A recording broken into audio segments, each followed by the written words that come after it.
ये दोनों परस्पर सहयोगी है, सेवा और दान। एक ही सिक्के के दो पहलू है बहनों।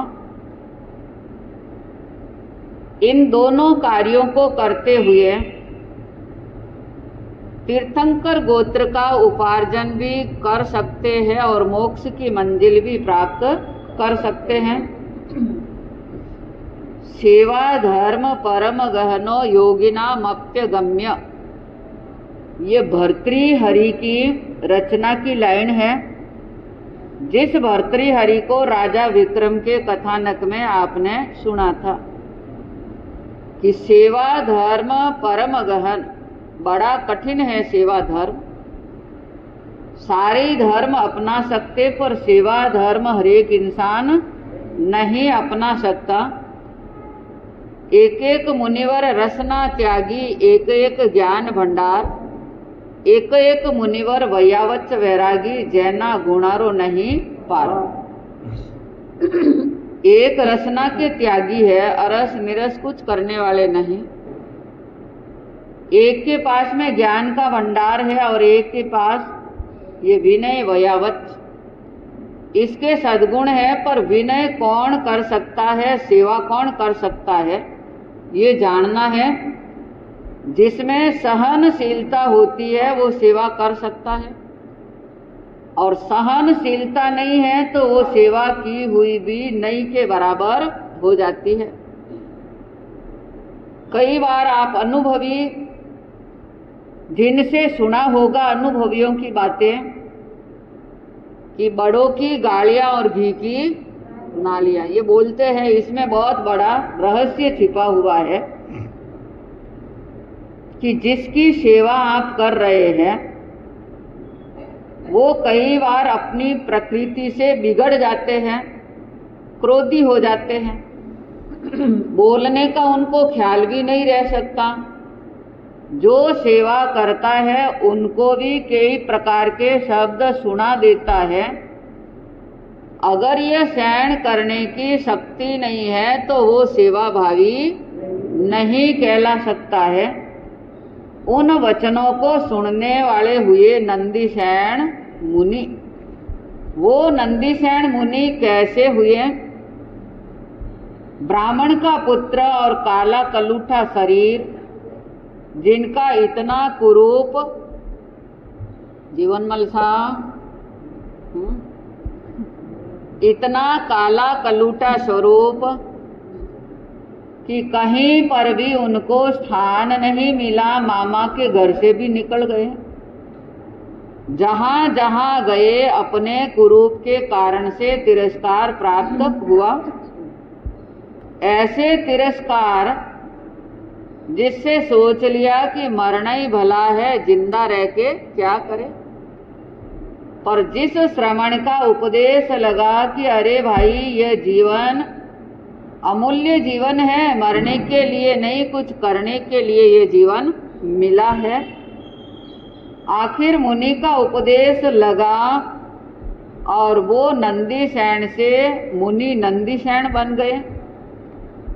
मुनि जो बनता है, क्योंकि इस बात को आप जानते हैं कि कोई भी संयम जीवन में प्रवेश करने वाला होता है तो उस श्रमण की न जाति देखी जाती है न पाति देखी जाती है।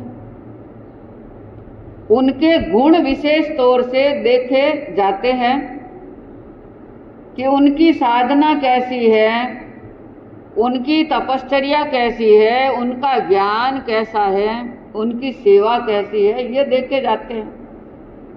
मुनि जो हो गया है उनकी कोई जाति पाति नहीं हो सकती। ज्ञान ही उनका श्रेष्ठ होता है, तपश्चर्या ही उनकी श्रेष्ठ होती है, संयम ही उनका श्रेष्ठ होता है। गुरु से नियम ले लिया कि मैं जीवन पर्यंत बेले बेले पारणा करूंगा, मुझे ज्ञान नहीं आ सकता। तपश्चर्या में कदम बढ़ाऊंगा और सेवा करूंगा सबकी, कि ये भी बहुत श्रेष्ठ बात है। सेवा करना भी बड़ा कठिन काम है। इतनी सेवा में रत हो गए, इतने रत हो गए कि देवलोक में इंद्र भी उनकी प्रशंसा करने लग गए। आखिर दो देव को यह बर्दाश्त नहीं होती है ये बात कि अरे इंद्र मृत्यु लोक के इंसानों की प्रशंसा कर रहे, देवताओं की तो नहीं कर रहे। रूप धारण कर दिया एक वृद्ध मुनि का और एक साथ में और मुनि। नंदीसेन मुनि के बेले का पारणा है और वो मुनि तेज गति से आते हैं नंदीसेन मुनि के पास में। अरे सेवा भावी नाम धराने वाले, ढोंग रचने वाले, तुम कैसी सेवा कर रहे हो? ये कोई सेवा होती है? इतने ग्लान अवस्था में मुनि बाहर उद्यान में पड़े हुए हैं और तुम पेटू पालियम भोजन करते जा रहे हो। वो आहार वहीं पर छोड़ दिया और उस मुनि की सेवा में जा रहे और कहने वालों से भी यही कह रहे कि माफ करना, मेरी बहुत बड़ी भूल हो गई है। आज का कोई इंसान होता तो क्या कहता, अरे मैं कोई देवता बना हूँ, मुझे क्या पता कि कौन बीमार है, कौन कहाँ है, कौन कहाँ नहीं है। पर देखिए शिक्षा ग्रहण करने की बात है। वो मुनि के पास में पहुंच जाते, देखा तो अतिसार की बीमारी से ग्रसित हैं, वदन सारा मल मूत्र से भरा हुआ है, वस्त्र भरे हुए हैं।